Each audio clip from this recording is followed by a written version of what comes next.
महाराष्ट्रामध्ये कशा पद्धतीने ॲक्युपंक्चर पद्धती राबवल्या जाते, कशा पद्धतीने महाविद्यालयांना मान्यता दिलेल्या आहेत या बाबतीतील सर्व खोलामध्ये माहिती त्या ठिकाणी देणार आहे. आपले काही प्रश्न असले तर त्या प्रश्नांनाही ते सर्व प्रकारची उत्तरं सर्व सर देणार आहे आणि पुढील सर्व नमस्कार, मी नारायण नवले. महाराष्ट्र ॲक्युपंक्चर परिषद जी महाराष्ट्र ॲक्युपंक्चर चिकित्सा पद्धती अधिनियम 2015 नुसार स्थापन झालेली आहे. या परिषदेचा मी प्रथम प्रबंधक रजिस्ट्रार आहे. महाराष्ट्र शासन 2015च्या अधिनियमानुसार महाराष्ट्र ॲक्युपंक्चर परिषदेची स्थापना केली आणि ही ॲक्युपंक्चर परिषद 1 जुलै 2017 पासून अस्तित्वात आली.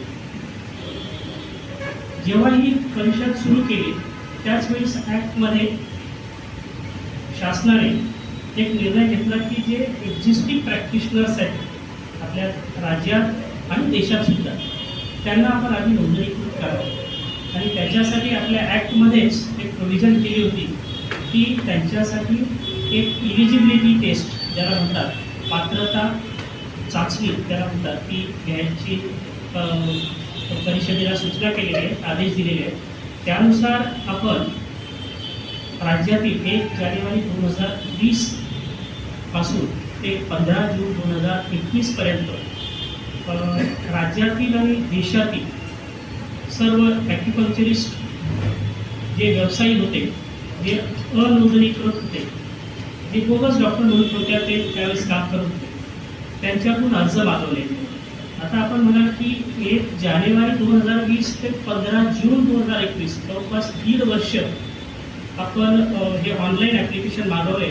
याचं कारण असं होतं की त्या काळात पूर्ण कोविड होता आणि कोविडमुळे अनेक ॲक्युपंक्चरिस्ट व्यवसायांकडे कधी त्यांच्या लिंक होत नव्हत्या किंवा इतर गोष्टी होत्या किंवा कोविडमुळे बाहेर पडता येत नव्हतं.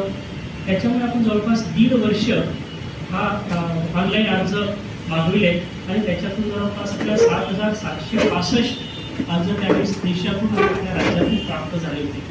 त्याच्यापैकी आपण त्यांची स्क्रुटिनी केली आणि त्याच्यातून 6,379 अर्जदार आपले पात्र ठरले आणि या सर्व अर्जदारांची आपण एक ऑनलाईन टेस्ट घेतली 10 ऑक्टोबर 2021 मध्ये.